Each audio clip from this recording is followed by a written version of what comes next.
지난주에 우리는 하나님께서 룻의 걸음을 인도하셨고 또 예비해 놓으셨던 보아스의 걸음을 인도하셨던 것 함께 살펴봤죠. 하나님이 룻이 모르는 동안에도 신실하게 예비를 하신 것, 그것도 참 감사하고 놀라운 은혜지만 하나님은 그것을 그 당사자들의 걸음을 신실하게 인도하셔서 예비하신 은혜가 룻의 삶 속에 들어와 열리도록 하나님이 간섭하셨습니다. 보아스는 자기 밭에 왔었지요. 와서 일꾼들에게 문안하고 축복하는 인사를 나누었습니다. 그 인사를 나누는 중에 낯선 여인이 있는 걸 본 거죠. 그래서 이 여인은 누구냐 이렇게 묻고 보고를 받았습니다. 그리고 그 여인이 소문에 듣던 모압에서 나오미를 따라온 룻이라는 사실을 알게 되죠. 그걸 이제 보아스가 알게 됐습니다. 그때 알게 된 후에 보아스가 룻에게 가서 룻에게 건넨 첫 마디, 그게 오늘 읽은 8절 말씀이죠. 8절 말씀을 다시 보시면 보아스가 룻에게 이르되 내 딸아 들으라. 이삭을 주우러 다른 밭으로 가지 말며 여기서 떠나지 말고 나의 소녀들과 함께 있으라. 내용은 간단한 내용입니다. 룻이 이삭을 주우러 왔는데 이삭을 줍고 있는 것을 보고 그 일을 보아스의 밭에서 할 수 있도록 보장해 주고 있는 내용이에요. 룻이 처음 내가 이삭을 주어야겠다 결심하고 시어머니에게 얘기했던 장면 기억나시는지 모르겠습니다. 그때 처음 이삭을 주우러 집을 나설 때 나오미에게 이렇게 말했어요. 내가 누구에게 은혜를 입으면 이렇게 하면서 이삭을 주우러 가겠다 말했습니다. 그 의미를 이렇게 제가 설명을 드렸어요.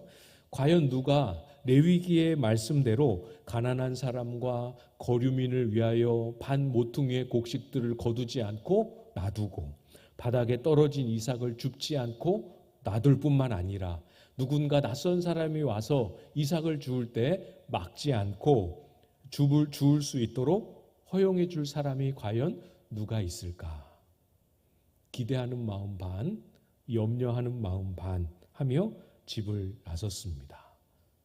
그러나 우려와 달리 기대했던 대로 하나님은 예비하신 사람을 만나게 해주셨죠. 하나님이 예비하셨던 사람 누굽니까? 보아스죠. 보아스는 룻에게 이삭 줍는 것을 허용해 주었습니다. 이삭을 마음껏 주어도 좋다. 이것도 사실 은혜잖아요. 그 은혜를 바라면서 이삭 주우러 오지 않았습니까? 이것도 은혜인데 여러분, 이삭을 주우러 보아스가 뭐라고 말했습니까? 이삭을 주우러 다른 밭으로 가지 말라. 놀라운 일이죠. 여기서 오늘도 줍고 무슨 뜻입니까? 내일도 줍고 이 밭을 다 주우면 옆에 이 일꾼들이 가는 또 다른 밭에 가서 내 밭에서 주우라 말합니다. 여기를 떠나지 말고 나의 소녀들과 함께 있으라 이렇게도 말합니다. 이거는 앞에는 이제 이삭을 마음껏 줍고 내일도 줍고 계속 주우라는 말이지만 지금 제가 방금 읽어드린 여기를 떠나지 말고 나의 소녀들과 함께 있으라 하는 이 말은 이삭을 줍는 일과는 좀 구별된 일이에요. 이삭을 1년 내내 주울 수는 없잖아요. 그렇죠? 수확할 때만 추수기에만 주울 수 있습니다. 그러니까 이삭을 줍는 일을 그치더라도 이삭을 더 이상 주울 수 없는 시기가 오더라도 너는 나와 함께 있는 이 소녀들과 함께 지내라 이렇게 말하고 있습니다. 룻이 생각할 수 있는 것보다 훨씬 더 큰 은혜죠. 여러분 9절도 보십시오. 그들이 베는 밭을 보고 그들을 따르라. 내가 그 소년들에게 명령하여 너를 건드리지 말라 하였느니라. 목이 마르거든 그릇에 가서 소년들이 기러온 것을 마실지니라 하는지라. 보아스의 일꾼들이 어디서 곡식을 베든지 그걸 가만히 지켜보고 쫓아다니라 이 말입니다. 또 뭘 말했습니까? 누구도 이삭을 줍고 여기서 줍다가 끝나면 또 일꾼들을 쫓아서 저쪽으로 쫓아가서 줍고 하는 그 모든 룻의 행적을 가로막지 못하도록, 제지하지 못하도록 미리 조치를 취해 두었다 말합니다. 심지어 뭐도 조치를 해두었죠? 물도 같이 마실 수 있게 해주었습니다. 정리를 해보십시오, 여러분. 보아스는 자기 소유를 열어서 룻이라는 이 여인을 받아들이고 있습니다.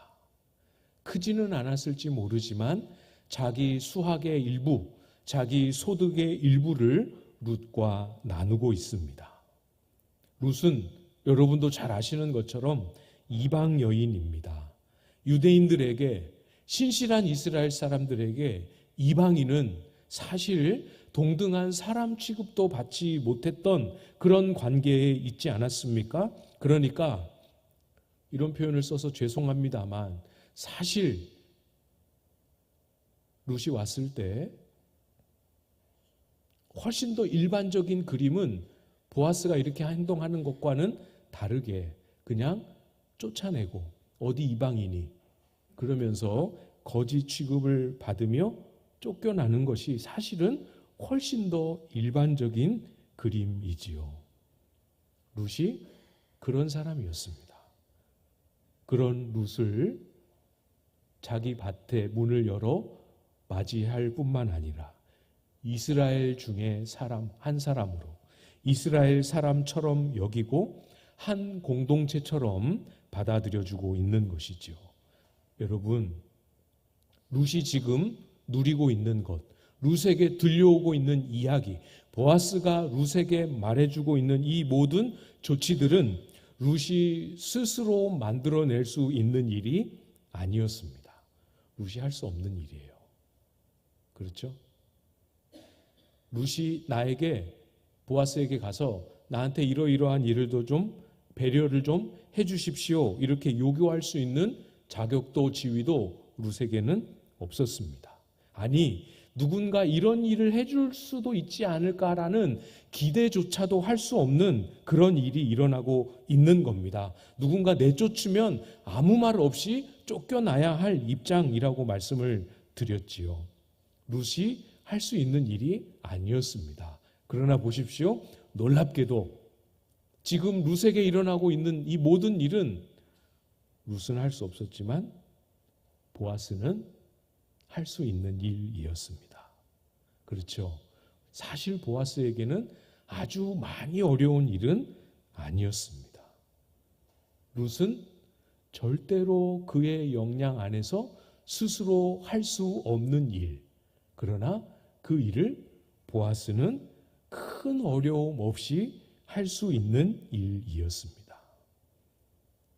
누군가의 유력함과 누군가의 한계와 약함이 만나는 지점이지요. 이것이 바로 하나님께서 저와 여러분에게 은혜를 베풀어 주시는 이유입니다. 자격이 없는 사람, 스스로 자기의 삶의 어떤 부분을 이렇게도 저렇게도 해볼 수 없는 그런 사람, 무너지고 상하고 찢긴 그런 사람들을 존귀하고 합당하고 옳게 여겨주는 것, 이것이 바로 성경이 가르쳐 주시는 은혜 아닙니까? 자격이 없습니다. 스스로 일으킬 수 없습니다. 그런 사람을 자격 있는 자처럼 존귀하고 합당하게 여겨주는 것. 사실 하나님이 먼저 우리에게 그렇게 다가오시지 않았습니까? 우리도 똑같아요. 아무 자격이 없습니다. 아무 공로도 없습니다. 그런데도 불구하고 자격이 있는 것처럼, 그런 공로가 있는 것처럼, 그런 은혜를 받아 마땅한 자처럼 우리를 높이시고 우리를 존귀하게 여겨주시지 않았습니까? 이 은혜를 아는 사람은, 이 은혜를 경험한 사람은 오늘 본문에 보아스처럼 움직이고 보아스처럼 찾아가고 보아스처럼 자기의 울타리를 열어 맞이하는 삶을 사는 거죠. 그런 삶이 꼭 보아스처럼 경제적으로나 사회적으로나 유력함을 가져야만 하는 일은 아닙니다. 우리도 다 할 수 있어요. 크든 작든 우리에게 주신 은사대로, 우리에게 주신 분량대로 우리도 할 수 있습니다. 믿으시죠? 크든 작든 저도 여러분도 모두 한 사람도 빠짐없이 하나님이 사용하시는 은혜의 통로가 될 수 있기를 소망합니다. 여기 계신 분들은 다 하나같이 황금같이 소중한 저녁 시간을 기도하기 위하여 희생하고 내놓고 오시지 않았습니까? 어떤 분은 각자의 은사로 섬기는 분들도 계십니다. 어떤 분은 기도의 은사로 교회를 위하여 기도의 자리를 지키며 수고하고 있지요. 또 어떤 분은 물질을 내어 섬깁니다. 저도 합니다. 저는 목회자로서 목회자로의 사명을 받은 대로 그 부르심 안에서 진실함과 충성스러움이 끝까지 하나님께 닿을 수 있을 만큼 힘을 다하여 내어놓고 있지요. 저도 여러분도 우리에게 주신 은사와 분량과 부르심대로 감당할 수 있는 것을 꺼내어 은혜를 행하는 이 수고와 행함이 교회 안에, 우리 공동체 안에 차곡차곡 쌓일 때 어떤 일이 일어나겠습니까? 공동체가, 교회 전체가 하나님의 은혜로 충만해지지요. 충만해집니다. 스스로 기도할 수 없는 사람도, 스스로 힘으로 자신을 일으켜 세울 수 없는 사람도, 스스로의 힘으로 말씀을 듣고 이해하고 깨달을 수 없는 사람도, 이런저런 모양의 온갖 종류의 한계와 연약함과 부족을 가진 모든 사람들이 자기가 할 수 없는 것을 누군가로부터 얻고 누군가의 기도를 통해 누리고 회복하고 소유하게 됩니다. 내가 할 수 없는 건데 누군가가 보이지 않지만 언젠가 내놓았던 그 수고와 애씀을 얻어 내가 일으킴을 받게 됩니다. 얼마나 놀랍습니까? 그렇죠? 얼마나 아름답습니까? 이것이 주님께서 기대하시는 교회의 모습이지요. 만물을 충만하게 하시는 이의 충만함. 모두가 예수 그리스도를 위하여 자기의 작은 것을 드릴 때 그것을 하나님이 사용하심으로 풍성하고 충만한 은혜의 통로가 되게 하시죠. 그것이 교회입니다. 다시 본문으로 돌아와서 보아스의 그 은혜로운 행동 앞에서 이제 룻이 반응합니다. 10절이지요. 10절 말씀 우리 같이 읽어볼까요? 10절 시작. 룻이 엎드려 얼굴을 땅에 대고 절하며 그에게 이르되 나는 이방 여인이거늘 당신이 어찌하여 내게 은혜를 베푸시며 나를 돌보시나이까 하니. 룻의 행동을 먼저 보십시오. 뭐 하고 있습니까? 엎드립니다. 보아스의 말을 듣고 땅바닥에 엎드립니다. 얼만큼 엎드렸지요? 네, 얼굴이 땅에 닿도록 엎드려 절했습니다. 그냥 머리를 숙여서 아유 고맙습니다 그 하는 정도 그런 수준이 아닌 건 아시겠죠? 어떤 의미입니까? 지금 보아스가 해주고 있는 이 내용들, 조처들, 배려들, 이것이 자기에게 올 수 없는 일, 와서 올 거라고 상상할 수 없는 일이라고 여기며 놀라고 있습니다. 놀라고 있습니다. 그리고 이어서 룻이 말하지요. 뭐라고 말합니까? 나는 이방 여인이거늘 당신이 어찌하여 내게 은혜를 베푸시며 나를 돌보시나이까. 놀라는 이유가 그대로 드러나고 있지요. 첫 번째 이유가 뭡니까? 나는 이방 여인입니다. 앞에서 우리가 보지 않았습니까? 이방 여인을 유대인들이 어떻게 대하는지 룻도 알았습니다. 그런 나에게 이렇게까지 한다. 이런 대접을, 이런 배려를 받을 자격이 없음을 알고 있습니다. 이게 절대로 그냥 감사할 정도가 아니고 절대로 당연할 수도 없는 것을 알았습니다. 그래서 어찌하여 이렇게 고백하고 있지요. 내게 왜 이런 은혜를 베푸십니까? 내가 이런 은혜를 받을 만한 이유도 자격도 없는데. 룻이 지금 고백하고 있을 때의 이 마음이 우리 안에 회복되어져야 할 마음입니다. 어찌하여 하나님 나에게 어찌하여 내게 이런 은혜를 베푸십니까? 예수님을 처음 믿고 또 하나님을 처음 만나고 그 하나님 사랑을 경험하며 울며 몸부림쳤던 그 하나님을 만난 기억이 오래되셔서 좀 가물가물하신 분들도 계실지 모르겠습니다.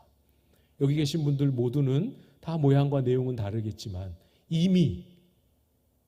우리 모두는 이미 똑같은 은혜를 얻었습니다.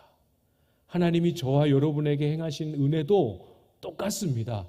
절대로 받을 자격이 없는 우리에게 그것을 제대로 알았다면 깜짝 놀라고 그 앞에 엎드려져서 도대체 나에게 왜 이런 은혜를 베푸십니까? 할 만한 놀랍고 크고 값진 은혜를 저와 여러분에게 허락하셨습니다.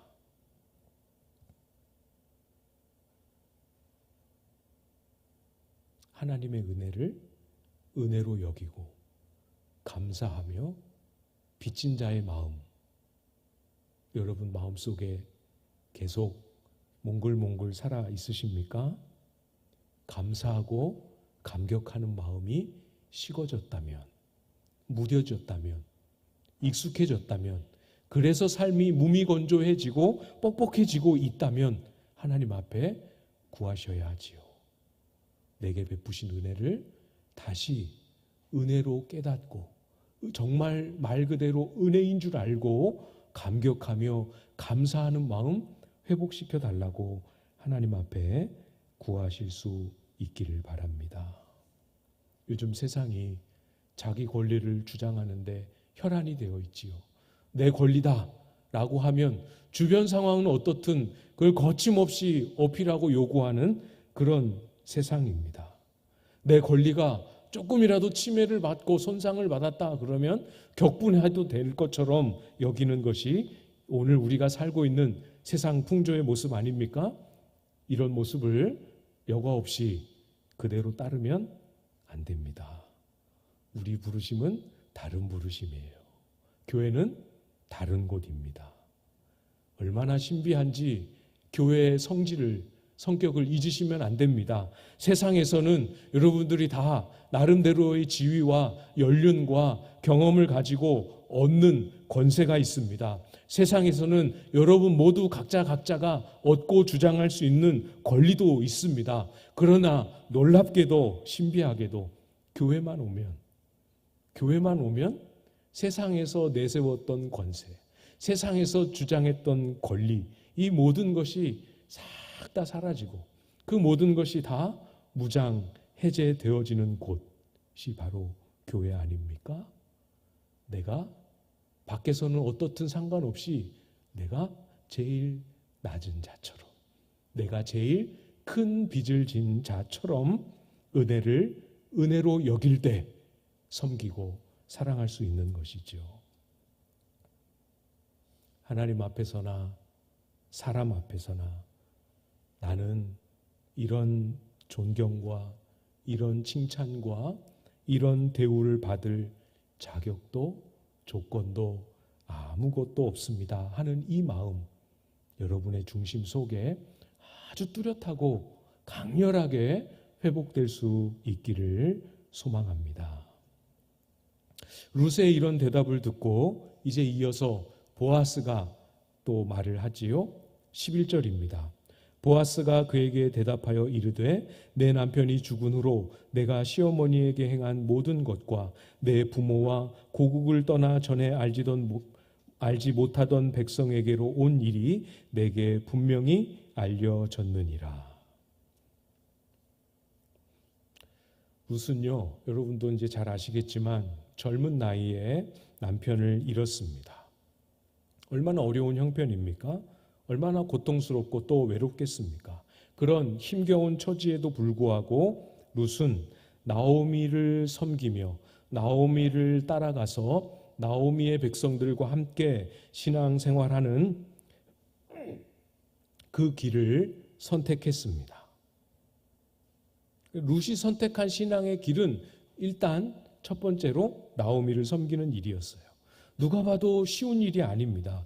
굉장히 어려운 선택이었죠. 자기 한계, 자기 어려움, 자기 문제 너무 큽니다. 그런데 나오미까지 끌어안았습니다. 이삭을 주우러 가도 두 사람 몫을 주어야 합니다. 오롯이 모든 일을 해도 두 몫을 감당하는 삶을 살아야 합니다. 그것만이 아니죠. 이것을 위해서 자기도 힘든데 두 몫을 감당하며 나오미를 끌어안는 이 일을 위해서 부모와 고국을 떠났다 말씀합니다. 전에 알지 못하던 백성에게로 왔다고도 말씀합니다. 무슨 뜻이죠? 전에 알지 못하던 백성에게로 왔다는 말은 이방인 취급받으면서 사는 길을 선택했다라는 의미죠. 그러면서도 룻이 나오미를 따라올 때 어떻게 고백했습니까? 어머니의 백성이 나의 백성이 될 것입니다. 자기가 이방인인 줄 알면서도. 이 모든 내용을 보아스가 소문으로긴 하지만 이미 들어서 알고 있었습니다. 맨 마지막에 11절 맨 마지막에 있죠. 내게 분명히 알려졌느니라. 여러분, 하나님이 보십시오. 이렇다니까요. 하나님이 안 보시는 것 같지만 다 보십니다.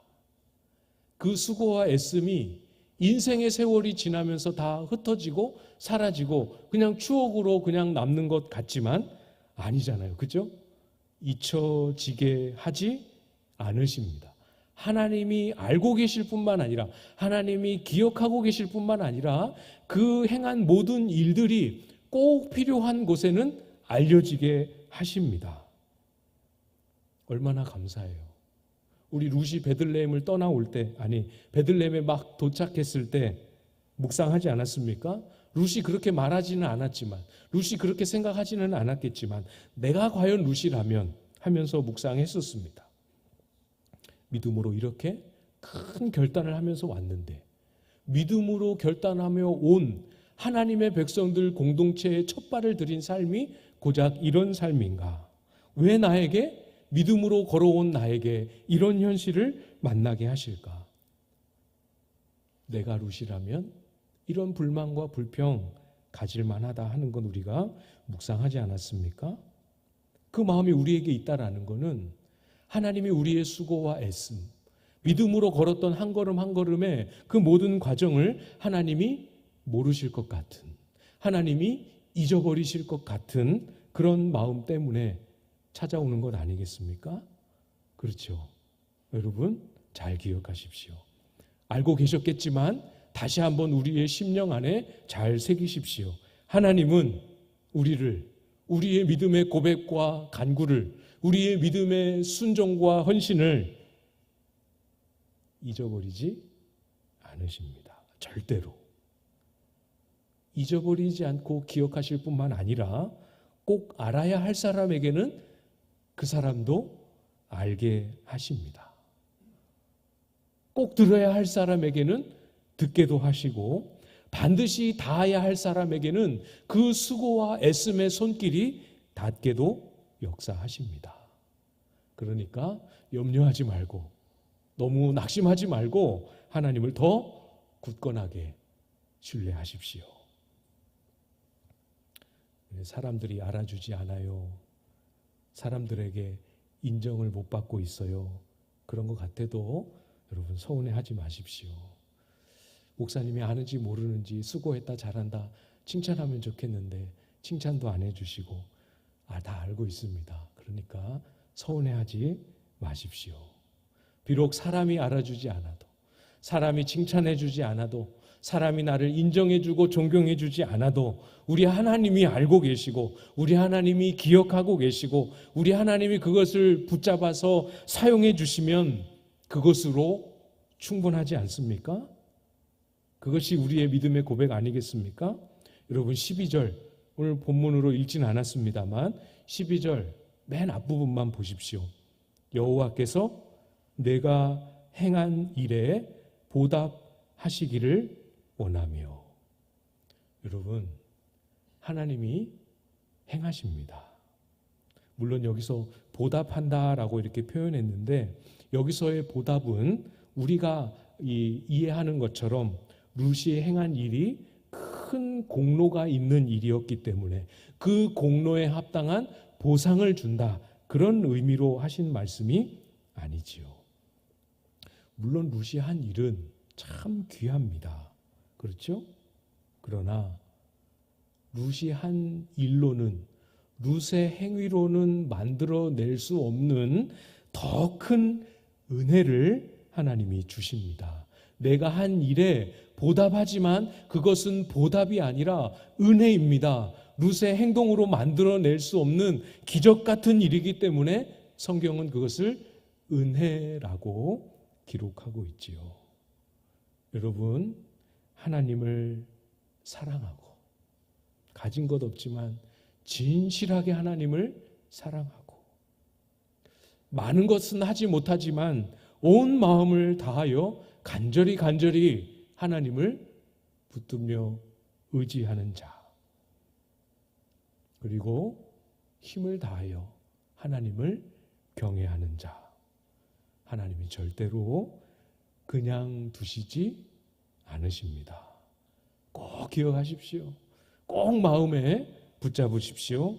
하나님은 그 능력에 있어서 하나님은 그 사랑하심에 있어서 제한이 없고 다함이 없고 끝이 없으신 분이시기 때문에 은혜를 주시고 더하여 주시고 더 풍성하게 주시고 주시는 그 행동을 멈출 줄 모르시는 하나님이십니다.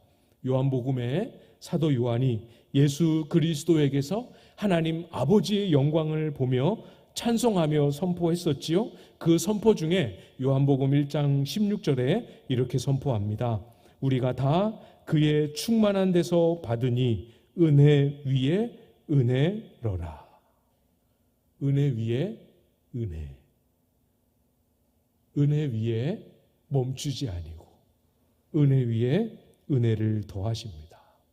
은혜가 이미 충만하게 우리에게 부어졌지만 마치 아무것도 없는 것처럼 처음 다시 부으시는 것처럼 상상도 하지 못했던 놀라운 은혜를 부어주십니다.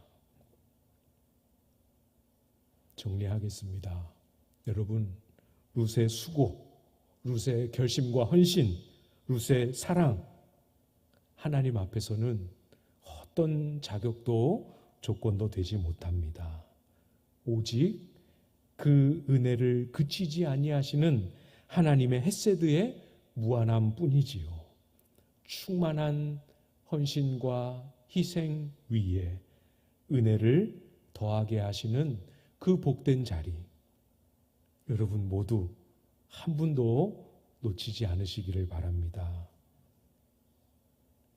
하나님께서 그 은혜를 우리 광안제일교회 위에 풍성하게 드러내실 그때 저와 여러분이 수많은 세월 동안 조금씩 내어놓았던 작은 순종들, 작은 사랑과 헌신과 희생, 섬김들, 이 모든 것을 사용하여 은혜 위에 은혜를 부으실 하나님, 그 하나님을 붙들고 신뢰하며 소망하며 나아가는 저와 여러분들 다 되실 수 있기를 주님의 이름으로 축복합니다.